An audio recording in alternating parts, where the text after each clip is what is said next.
Hey, good morning, Loco Sports fans. It is time for another edition of the LowcoSports Lowdown live. We're doing it live. It's a lot more fun for me, Wes. I don't know about you. It takes a lot of pressure off to be perfect, to just kind of be loose, and I think it's more fun. I hope people enjoy it, and I hope it's certainly going to be more timely as well.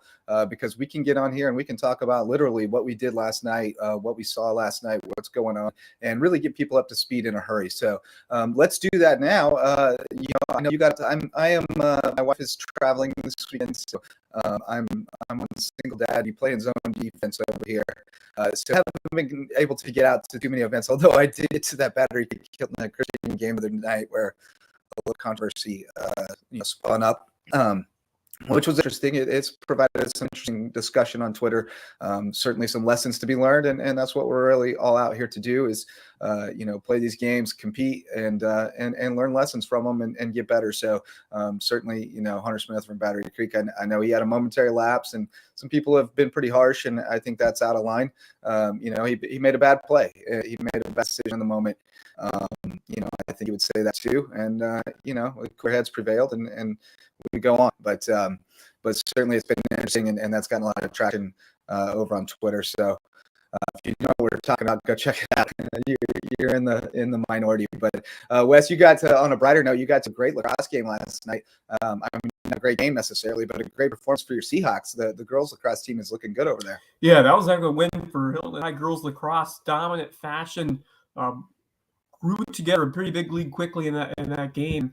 A lot of offensive contributions from across that lineup, and Kerr Cook's done a great job over the years building that program, and it's just continuing here over Hilton Head. Great turnout by the fans and some strong performances by a couple of Hilton Head ICFs who have been doing it over these past few years.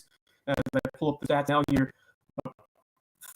A lot of strong tallies here by some of these top. Maggie Mask with 4 goals, Sophia Cavano with 3, and then Ella Christie with 2. So some of these players that we've talked about these last few years who have really shined, the Hilton Head lacrosse team doing it again. We talked about, Anna Fair was a big loss for this team, but they've returned a lot and doing it against a rival like Bluffton, that's got to feel good. So it's been a fun time these last few days getting to some. What? I don't know. Got a little feedback from you there. Not sure what happened there. Stevie. Talking about this lacrosse team here, and yeah, I'm pretty excited. I'm very excited about what's to come here with this squad, and like I said, a bunch of exciting events. This is the best time of year. So much going on. Like I said, this a different event every night. You go out to watch, and yeah, it's been going well. So that's great to hear. A lot of fun coming on these next few days. So looking forward to that, and a lot of headlines to talk about because one of our own that we got to cover many years ago, or just a few years ago. But certainly feels like because he has gone through so much, and he has emerged victorious at every step. And now he has led the Alabama Crimson Tide to a first-round win, the NCAA tournament. And he didn't just pick up the win. He goes for 19 points, a team-high 19, alongside 15 rebounds, a double-double to take down A&M Corpus Christi 96-75.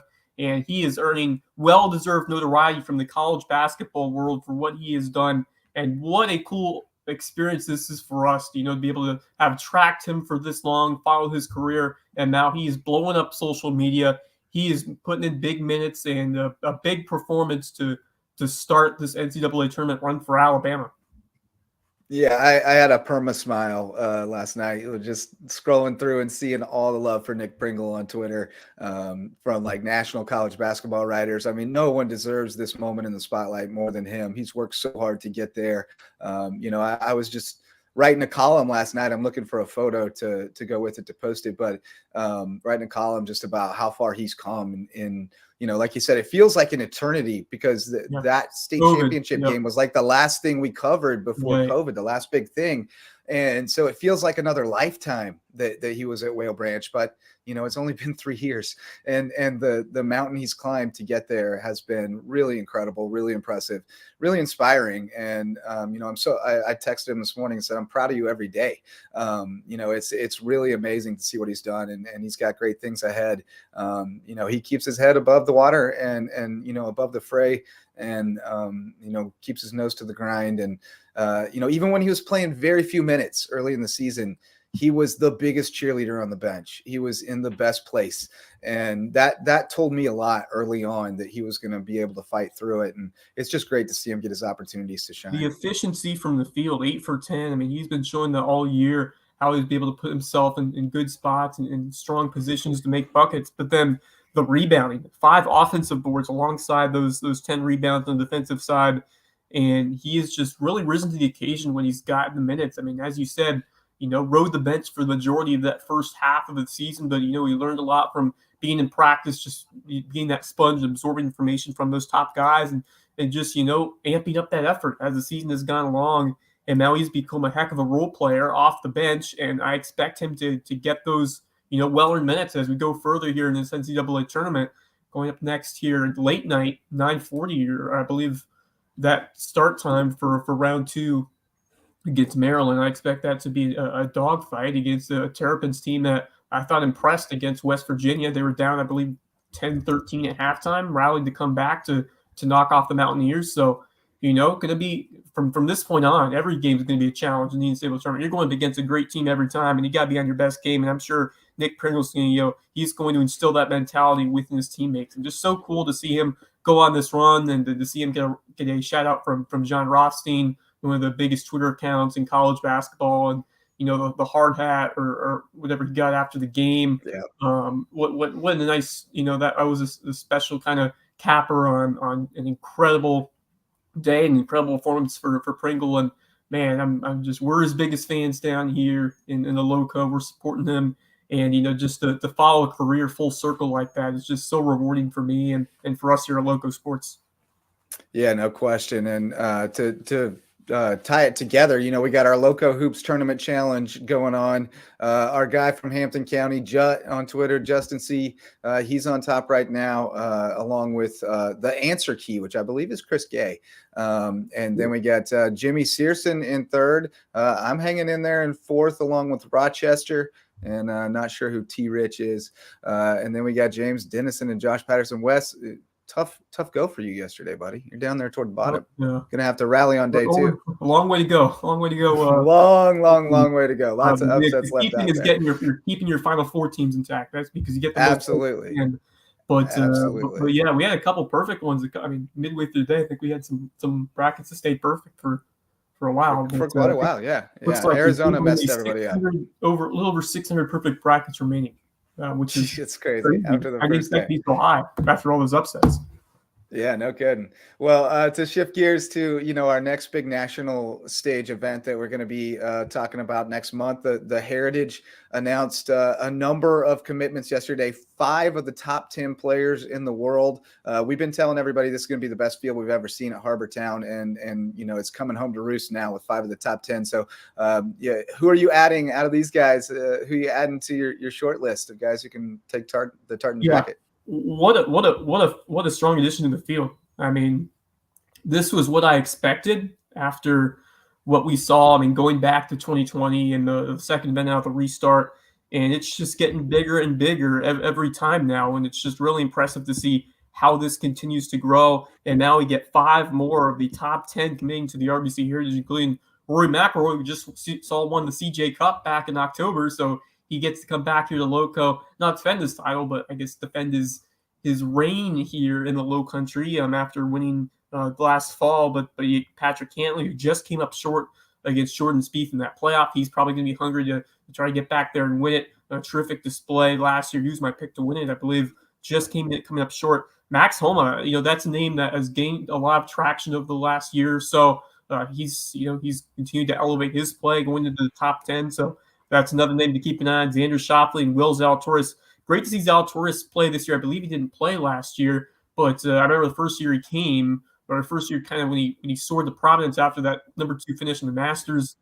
He gained a big following. I'm sure it's going to be the same way here. Really talented players. So you're looking at 5 big names, 5 really talented names. And, it speaks to a lot, especially these guys are going to play the Masters like right before coming here. And they have that urge and that drive to continue to play and come here to Harbortown to experience this amazing course, amazing venue. Just speaks to all of the terrific job that Steve Wilmot and everybody at the RBC Heritage is doing to make this a high quality, top tier event and to attract the best name, which is what they've been able to do these last few years. And we're seeing it again. And this might be with alongside the elevated status for the PGA Tour, which is well earned. They deserved it for what they have done to strengthen this event. It's going to be one of the best fields, if not the best, that we've seen.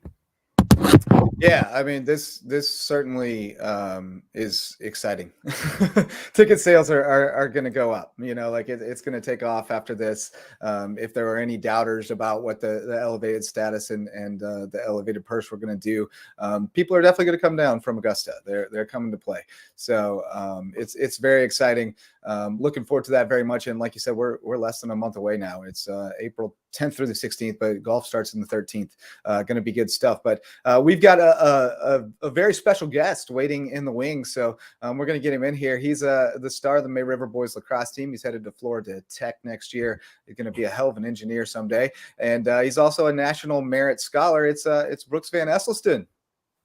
Show favorite, Brooks van Esselstyn. What's up, buddy? Not much. How are you? Doing very well. I know it was a rough night for the Sharks last night against a really solid Lucy Beckham team, but you guys have been off to a terrific start, and then you've had some terrific personal news as well with the National Merit Scholar Award. Congratulations. We're super proud of that. But just tell me a little bit about what this last couple of months has been like, committing and signing to Florida Tech, the start that you guys are off to in your senior year, as well as the senior basketball season you had was pretty special too, and then National Merit Scholar. It's been a heck of a run, buddy. Yes, sir. Thank you very much. It's been fun. Don't get me wrong. I'm gonna enjoy it. I'm enjoying every second of it. It's amazing. It's do your school. You got practice. You're loving every second of it. Go home, try to do it again the next day. And when you have games, it's even better. It's been a cool thing where a lot of times in life people have this, I'm looking forward to X, Y, Z. For me, it was like, I'm looking forward to practice tomorrow. I don't care about the games after it because I know whatever I'm going to do, I'm going to enjoy it. And so it's been a lot of fun with a great group of guys in the basketball team and the lacrosse team. And then committing for me was just, it felt like a lot of the hours I'd put in throughout the course of my life where no one else was around. It was me and my dad or me and my brother, just me on my own. I mean, it felt worth it. It felt like that work had been validated. The work over years had been validated. And so that was an amazing feeling for me just to know that, hey, it does pay off. It is worth it to do everything that I did.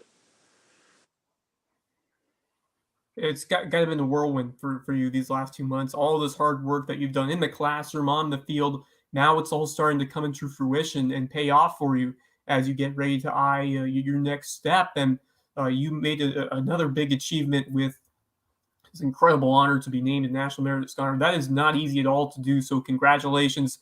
Huge, huge accomplishment. Just tell me about what that means to be named to this prestigious list of academic achievers and earning this distinction as National Merit Scholar. Thank you. I appreciate that. For me, it's an appreciation for my parents and what they've helped me with through my education, just instilling that you will do all your work and you're going to try and work as hard as you can, and instilling those values, hard work, which you see on the field, but then in the classroom as well. And then just wanting to learn every day, going to school, knowing that, hey, I want to get better. I want to, in every subject I'm in, understand it fully and grasp it fully. And it's just, it's awesome. It's an amazing honor. I'm really proud. I'm really thankful for everyone who's helped me along this way. And it helps pay for college a little bit. So no complaints on that end. Mom and dad are happy that you can reimburse them for many of those road trips and all that stuff. But what was that process like? Give us a little bit more insight into the process of becoming a National Merit Scholar. Absolutely. So in your junior year at May River, it's in about mid-October. Your entire junior class will take the PSAT. So that is the PSAT. It's also the National Merit Scholarship Qualifying Test. And so about a year later, the semifinalists, who are the people who score above the threshold is set for each state, depending on what state you're in, are notified they are National Merit semifinalists. There are about 16,000 of those. And then from there, you have an application, and then there are about 15,000 finalists. There's 1,000 of those semifinalists to become finalists. And the general gist of those is they talk to all your admin, your principal, they see your transcripts, and you fill an application. So it's basically your principal gets to veto you if you're just not a good kid. And then you have to fill the paperwork, and they want to make sure that it wasn't just, oh, this kid gets all D's and F's, and then they happen to do one good test. And then from there, for finalists, it's really looking at the application, the essays, and we don't really get as much insight as we would like as to how they pick finalists. And so I'm incredibly excited. I'm very happy that I was chosen, but it's more just they think you fit the qualifications of what they believe a National Merit Scholar should be. They think your essay told the compelling story, and they like you as a human being. Other than that, I'm not quite sure. So what'd you write about? I wrote about moving from Maryland, I believe. I wrote about moving and being the new kid at a school and kind of not knowing what I wanted to do as a person and finding that passion through sports and learning that helped me make friends and meet people and form relationships is kind of the gist of my essay. Yeah, well, tell me more about that story, about your experience, coming from there and heading to May River, and how are you able to develop those new friends and just, grow as a person here in the Lowcountry and find a way to achieve that success? Absolutely. So I kind of realized that just being nice to people, it's a very weird thing and it's very just basic, but if you're nice to people, you talk to folks and tell your teachers thank you every day, ask them how their day is going, ask them how their weekend was, you form relationships with teachers, that helps you a lot in school. And then you form relationships with people and talk to people and you're nice to them and don't talk with them behind their backs. And you're a kind human, you follow the golden rule, treat others the way you want to be treated. When your mom's a social worker, that's ingrained in you a lot. So those have helped me greatly throughout my life, just always talking to folks. And then the best thing I'll say is I like sports, and sports are a very universal thing to talk about with folks. I might not know you, but if I know you're a random person who plays, say, soccer or track or softball, I can talk about how track, soccer, and softball are going. And so that has helped me meet folks and interact with people that I wouldn't have anything to talk about with. But the sports has always helped me to start conversations and have conversations with people that otherwise I wouldn't be able to. Brother, I'm about 30 years further down the road on that, but I guarantee you it doesn't change. I mean, it's a great conversation starter, a great unifier, a bridge, a common ground for so many people. And it's a great platform to talk about bigger things too, because everything that happens in society happens in sports and on some level, I mean, it's all like a microcosm of who we are. And I think that's a big part of why I've been drawn to it and compelled by it all my life, because it's, at the end of the day, we actually just talked about this yesterday. I was talking with Mike McCombs, who followed me as sports editor at the Island Packet and then followed me as a managing editor at the Island News. And we were talking about that in sports, you're not really reporting about games. At the end of the day, you're reporting about people. And, that's what it ultimately becomes about, is those people when they're put in those situations and it's a fight or flight situation, and the ones who rise to the challenge and shine, it's about them as much as it's about the game. So, you've been an absolute pleasure to cover. You certainly have put those values out there when you're on the field. I mean, you always look like you're happy, you're having fun. Do you feel like that's kind of a key to your success? I mean, we tell kids, play hard, have fun, but sometimes it's really easy to make it more complicated than that. But does it really come down to that for you? It does. I think so. I've been injured before. I know what it's like to not play, and I don't care how bad it is. It's better than not playing, is my mentality. And then also, played a lot of sports growing up in my life and kind of have noticed things I like and don't like. I don't like people who are just totally negative, and especially leaders who are negative. Leaders try to put you down.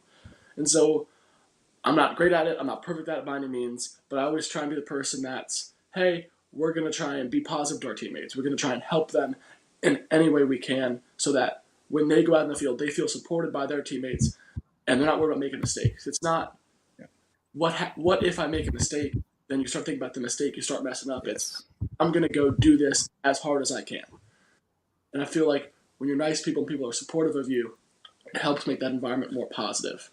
And also, I like to win.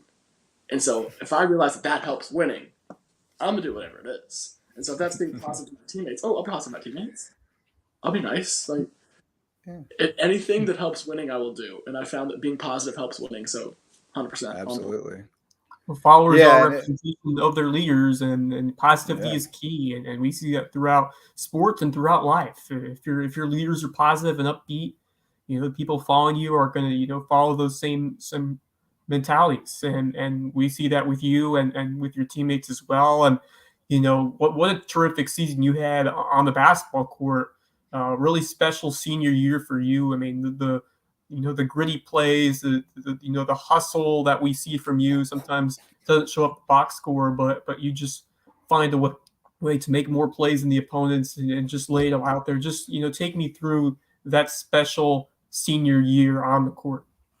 Absolutely. Gotta lead the nation and charges taken and head fakes delivered. Like it was sick. Absolutely. So going in, we knew we were going to be a young team, and a lot of guys were either didn't have much varsity experience, I'm one of them, or were very young. And so it was, okay, what are we decently good at? Okay, not much. But you shoot the ball kind of well. And so, but it's not so much we're not good at anything. It's that we haven't found how we want to play ball. And in a couple of conversations with Coach Whitmore, it was, Coach, you know me, I want to be a very tough team. I want to go play physical basketball. And then I kind of realized, like, yeah, you can say you want to do whatever you want. But then again, Brooks, you're a senior. Go make that team happen. And it was emphasized to us every day. There's two ways to stop drivers. You can block shots or you can take charges. And then I remember Whitmore would always look around. He's like, there's no shot blockers here. And so it's just, okay, put your body on the line, take a charge. And we would work on it a lot. And I feel like that's in sports. If you work on something a lot, you can do it. And also we would emphasize the toughness aspect of it, that one of your teammates is putting his body on the line for the team. He's having a guy literally run through his chest. It's painful, but he's doing that to help your team win. And I feel like that was something that I knew I could do. I can stand in the way and let a guy hit me. Okay, great. He messed up. I didn't. It hurts for a couple seconds. You get over it. But I enjoy that because also it's such a momentum thing. You see, whenever it would happen to my teammates, the whole bench would get up. And our coach really emphasized it, likes to point and punch it, like, refs don't do anymore, but they would, the old signal, we would always like to emphasize that. And so I feel like when the team rallied around it, it's another thing. Helps winning. So keep doing it. And that was kind of the mentality for the Charges. But I still like it, too. It's fun.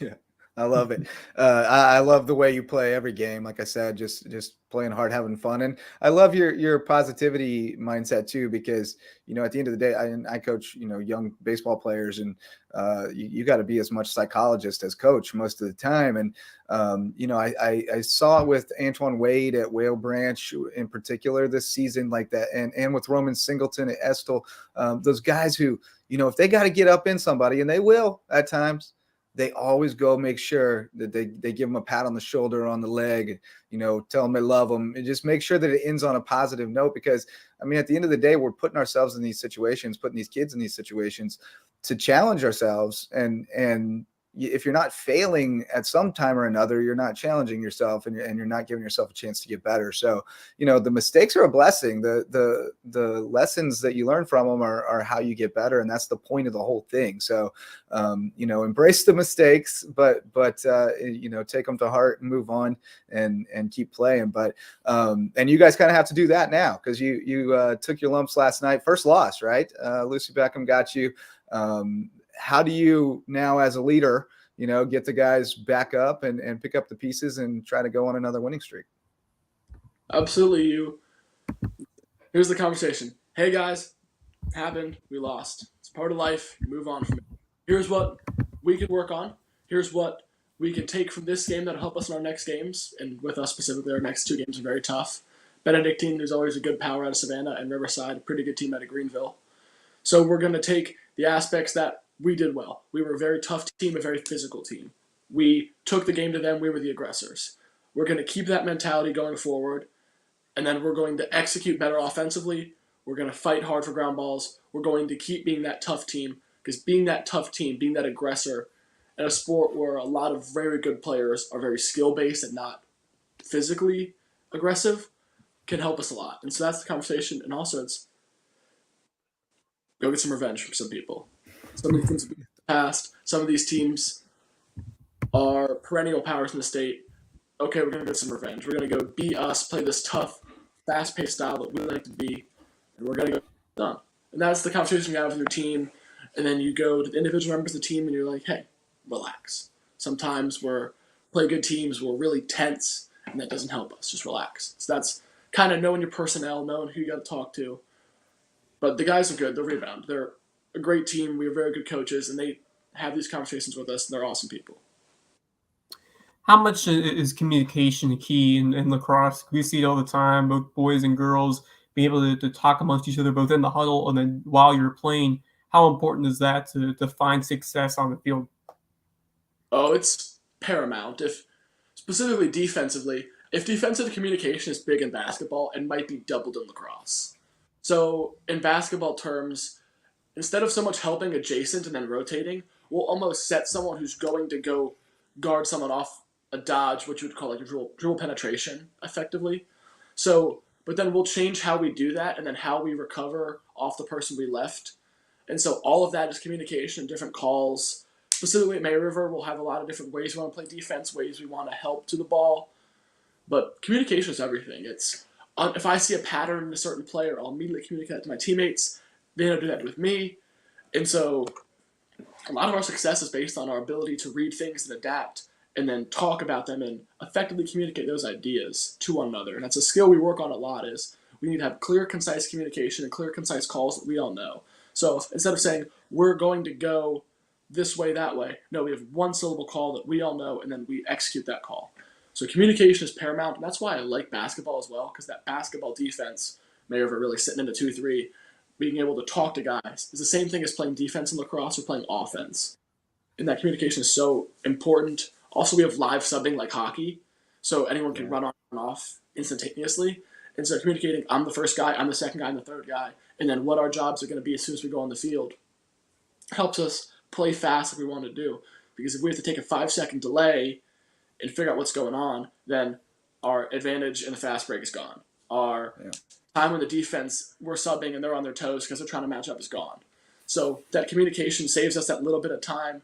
Those are those little couple advantages that maybe get you 1 or 2 shots in the game. And if one of those is a goal, that could be the game-defining goal. So communication is everything. So you're looking for trends in how they help on defense that you can exploit then with a counter, basically. I guess that's interesting to me, getting a little inside baseball, but like if they're helping off in the same way every time, that might open up some kind of a counter to that. Like you're looking for a trend there. You got to mix it up and have different helps because there's more space relative and more attackers, right? Relative to basketball. So you got some more options in there, but I can see how the rotations are very similar. Yes, sir. The rotations are almost identical. We'll have a guy go behind at 6 on 5. So a lot of times we have the crease, which is right in front of the goal.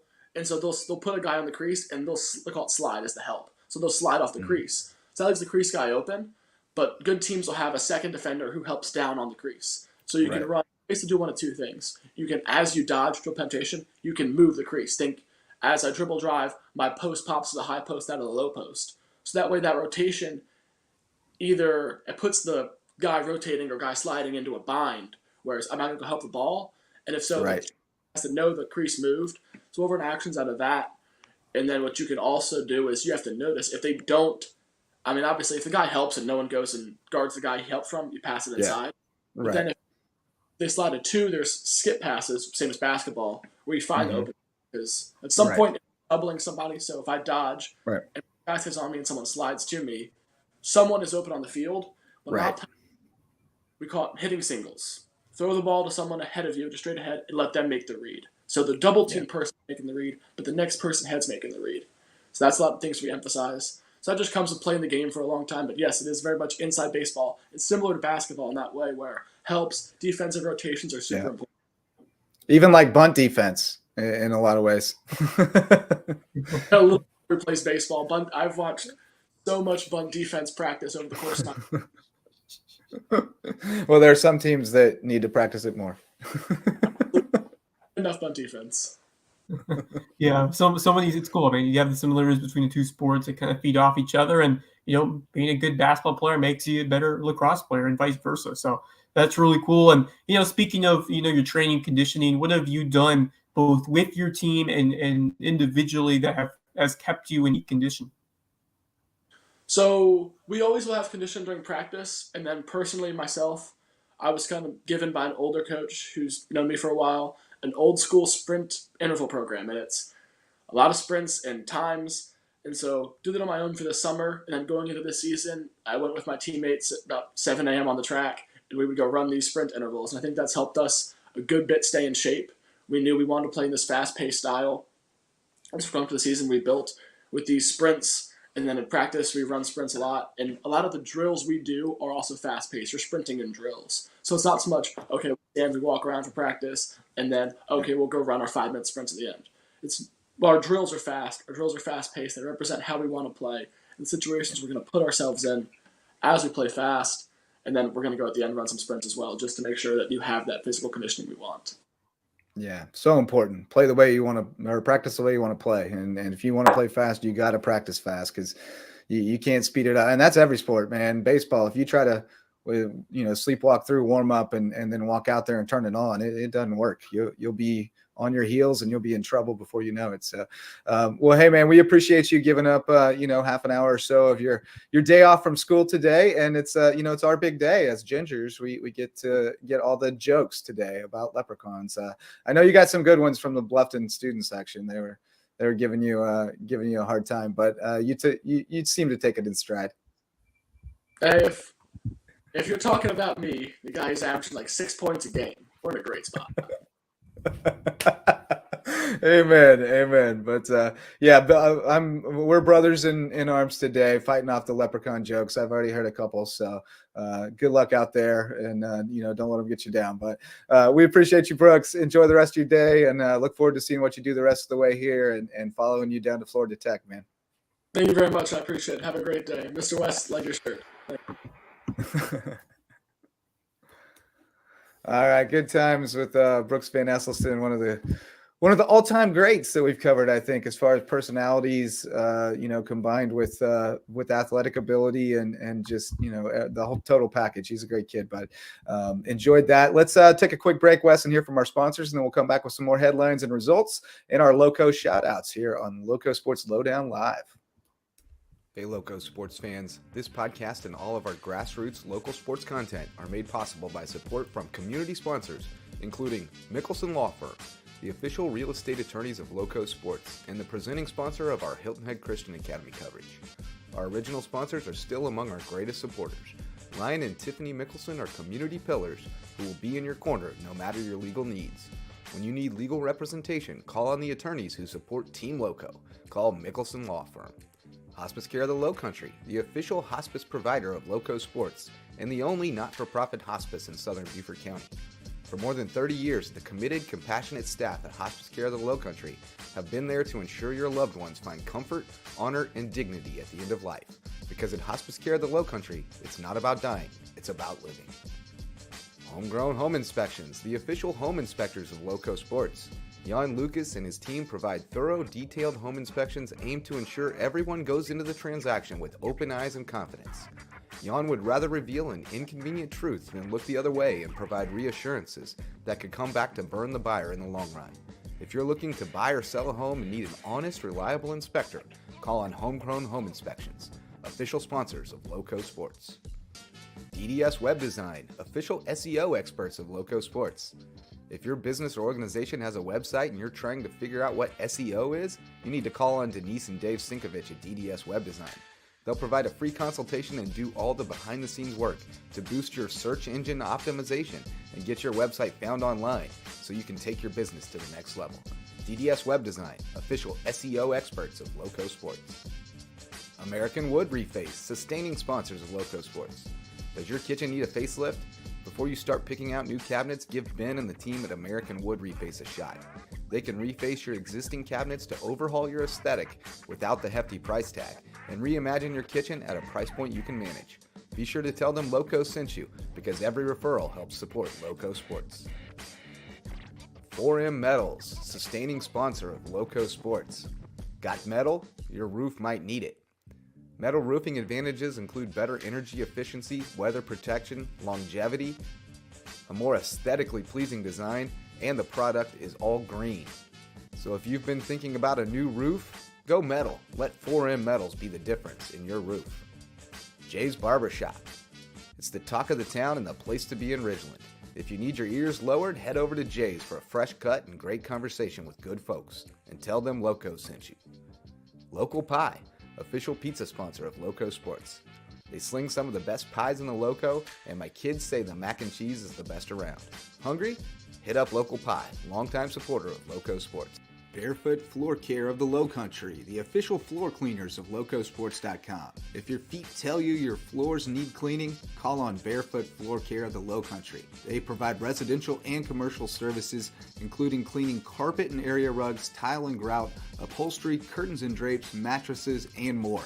But most importantly, they'll get those floors so clean, your feet will thank them. Barefoot Floor Care of the Lowcountry. Hilton Head Prep is a sustaining sponsor of Loco Sports, and we tell you all about the Dolphins' athletic exploits. But did you know it's also the #1 ranked private K-12 school in Beaufort County and ranks in the top 2.5% of schools nationwide? Visit hhprep.org to see what Hilton Head Prep has to offer. Beaufort Academy is a sustaining sponsor of Loco Sports, and we love covering the Eagles. With a student-to-faculty ratio of 7-1 and an average class size of 14 students, Beaufort Academy could be just the educational solution you're looking for, with more one-on-one attention. BA has a strong history of working with the whole child to prepare each student for college and life. Check them out at BeaufortAcademy.org. Thank you to all of our sustaining and supporting sponsors for their support of LowcoSports.com. Go Loco! All right, we are back, Wes, and again, what a great conversation with Brooks van Esselstyn, a terrific young man. It's been an absolute pleasure to follow his career, and it's going to be sad to not get to watch him play, every season next year. Yeah, he's been a rock solid contributor to so many of these Mid-River teams. And, it was cool to hear, the inside baseball and talk, more in detail of what he does in the lacrosse field, the basketball court, maintain that excellence and spread that throughout this team, because, we all talk about those hustle players and taking those charges, doing things for the team and putting your team before yourself, which is, just so important throughout sports. But he does it so well. He racks up all those hustle plays that you don't see on a highlight reel at the end of the day, but they're so important in helping a team to achieve success and pick up wins. So, what a great young man in every sense of the word. He is a star in the classroom, a star on the field, on the court, and just, once again, a remarkable honor to achieve National Merit Scholar. That is a very, very difficult thing to accomplish. You have to score very high on that PSAT, and then, of course, you have to, write those essays, and you have to be selected amongst a group of exceptional peers. So, well, fantastic job, and I'm sure the Sharks and Mid-River High School definitely going to miss him next year. Yeah, no question about that. They're going to miss him in a big way.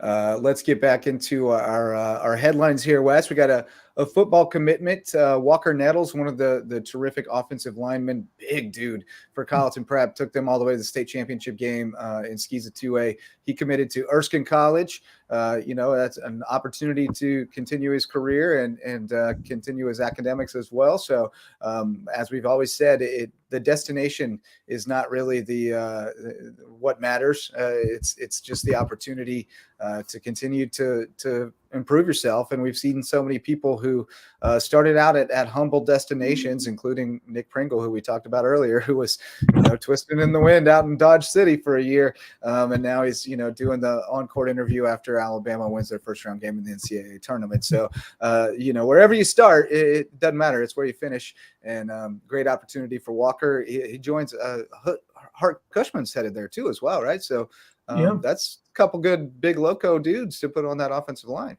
Yeah, nice group of linemen coming over there from Loco for Walker Nettles. Really underappreciated part of what Colleton Prep was able to do, make it all the way to that state title game, and he was rock solid over there on that line.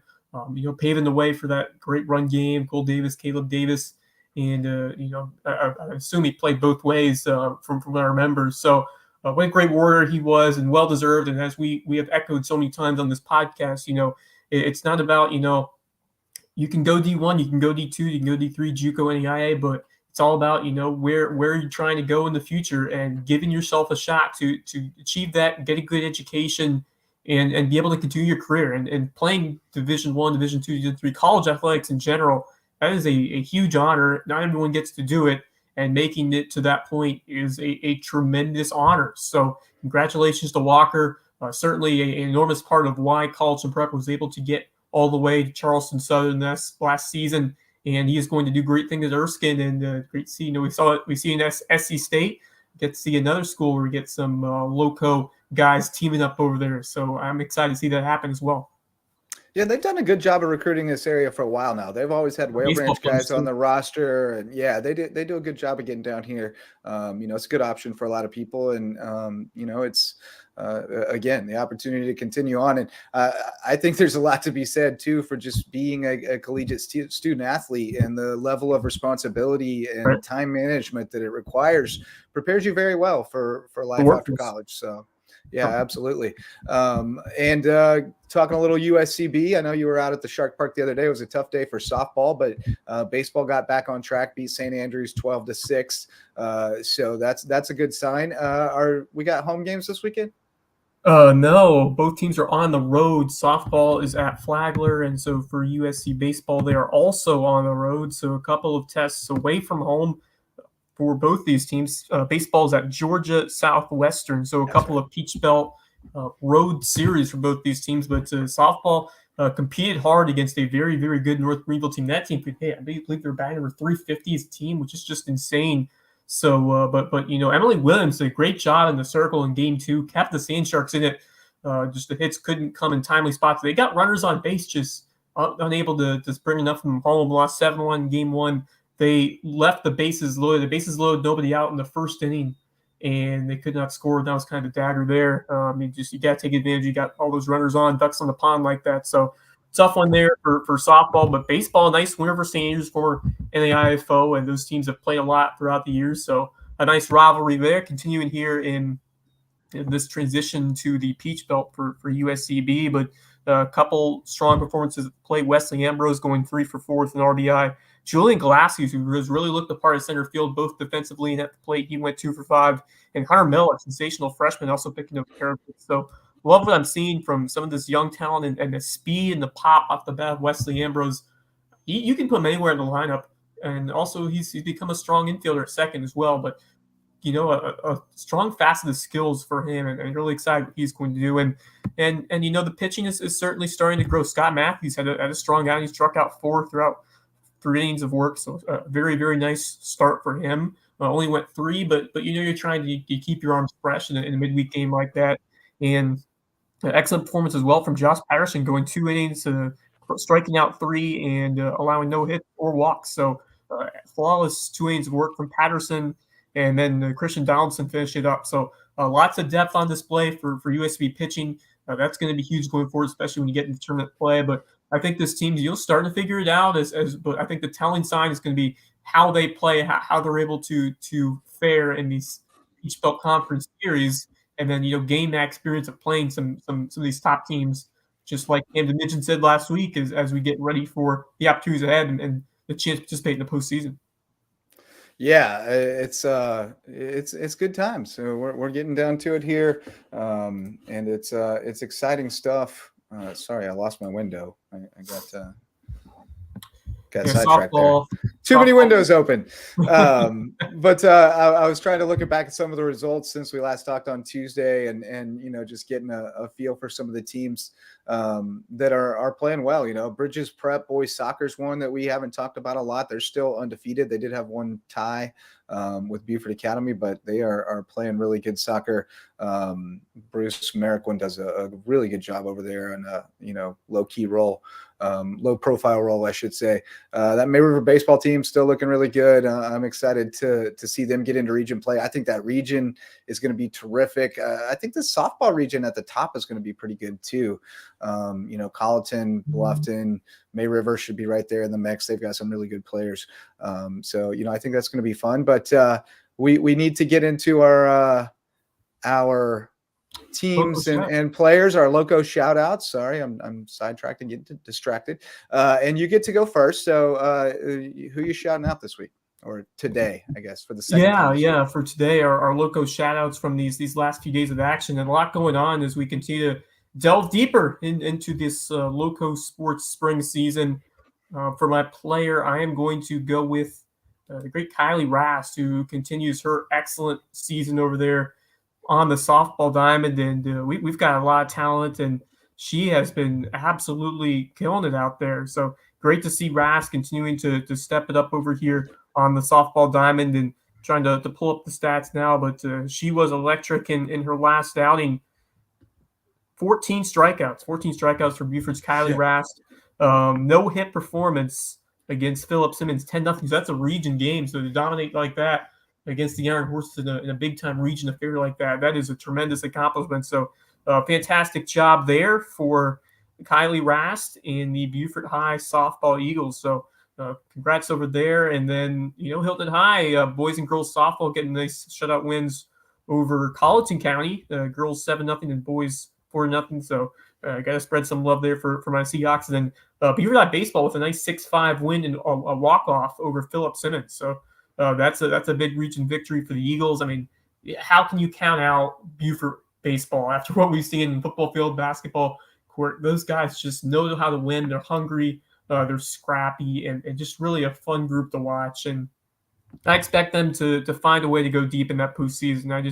I don't expect anything else right now from this Beaufort High baseball team. And then they walked off West Ashley 5-4. Hudson Mullen with a bold over there in that one to bring in 2 runs. So so many guys stepping up on that Beaufort High baseball team. Love to see that. And then, like I said, the top, Hilton High girls lacrosse. Nice victory over there against Bluffton on their home field. That's been a nice rivalry over the years, but this time the Seahawks left no doubt. 16-4 over the Bobcats was the final score. So Kerr Cook's team playing really well as we get further into the season. Yeah, you stole my pick, man. Beaufort High baseball was my pick. They had a terrific week. Carter Bowersox, a longtime friend of the show, friend of the pod. I think he won a T-shirt on Twitter, a Twitter giveaway years ago, and he's been my guy ever since. But Bowersox, so he smokes a double off the wall 2 nights in a row. They're down to their last out. It's unreal. I guess not down to their last out the second time against Philip Simmons, but or against West Ashley, but they were against Philip Simmons. And Bowersox smokes a double to tie it after McKelvey worked a heck of a walk. He was 0-2 with 2 outs and worked a walk. Bowersox smokes one off the wall to tie it. And then he moves to third on a pass ball or whatever. No, they bunted. He moved to third on the bunt. Purdy beats out the bunt. And then Bowersox swipes home after Purdy gets caught in a rundown between first and second. It was amazing stuff. Putting pressure on the defense. Shane Monahan, doing his thing, playing small ball when he needs to. I love it. And then they didn't play small ball the second time. Hudson Mullen, freaking laser beam. I think I got that. We got to see that. I think I got that one handy. Huddy smoked this ball, dude. It was very, very satisfying. Here we go. I definitely do have it. Hudson Mullen. Oh, son. Sizzling. And then look at this. Look at him bringing it home. Brutcher's bringing it home. And Beaufort's own with the fantastic camera work and presentation once again. Beaufort's own is the best. Beaufort's own is the best. Javon, you're the man. We love you. You make my life so much easier. I can actually see games I can't get to. It's amazing stuff. But and Rast, by the way, she had 14 Ks. She only faced 16. The only one who reached was on a drop third strike. So only 2 balls in play in that game. And then she also ended it after 5 because she had a walk-off triple to get the 10-run rule. So she was a monster, absolute monster. So Beaver High Baseball was really my team. That's who I was shouting out. Although, who else could we give a shout out? JP2 softball off to a 2-0 start.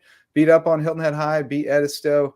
I think that's going to be a team to watch out for. There's not a whole lot of depth in skis of softball. I think they're going to jump up there and make a little bit of noise. So I'll give them a shout out. And then my player, I got to go with Bailey Cox, Colleton County softball. Let me get her stats here. I've got them. She had a monster game last night, and I think they're going to be a problem. She was 2 for 4 with a homer, 3 runs, and 3 RBIs, and we got the home run. Let's see the home run. Oh, mercy. Into the night. I captured Bailey hitting a home run at May River last year and made friends with her mom. So worked out for me. I got the video of this home run. Good stuff. That's my my Loco shout out. Cougars are going to be tough. They're 3-1 right now. They haven't played a whole lot, but I think they're going to be right there in the mix in that region. I'm not sure how good James Island and Lucy Beckham are this year, but I expect them to always be tough. So that's going to be a fun region. I love me some softball. I'm coaching rec softball now, so I gotta go all in on the softball game. Start picking up some tips. But it's starting to grow throughout the Loco. But great night of soccer. A lot of big region matchups going on Friday nights. Hilton at Bluffton, I believe, on both sides of the bridge. So that's going to be entertaining. Yep. I will not be able to make it because I will be celebrating a birthday tonight. So, is it your birthday? Yes. Is it your birthday on Patty's Day? Oh man, that's awesome. Patty's Day. Yeah. Happy birthday, Wesley Kerr. Thank you, and happy birthday, Bryce Liburn as well, state championship football coach. Yeah, I saw he had a great interview. I haven't listened to it yet, but I saw kind of the synopsis of it, and it was awesome stuff about building the whole person and having a student-centered program. And you definitely see him walk the walk, and you see the results. So that was cool stuff. But happy birthday, Coach Librand. I have a feeling somebody's going to snag you away from us someday, but we're going to be very grateful for the time that we got to cover your program. It's been an awesome time. But thanks so much to everybody who jumped on with us today and listened to LowcoSports Lowdown live. And if not, hopefully you'll catch up later. It was a great interview with Brooks van Esselstyn. We had some nice highlights in our Loco shout outs, and we got you all caught up going into the weekend. Going to be a busy weekend on the Loco sports scene, but we'll get you all caught up Monday on Loco. On the last night in the Loco, and then we'll see you Tuesday for another live edition of the Loco Sports Lowdown. Until next time, go Loco.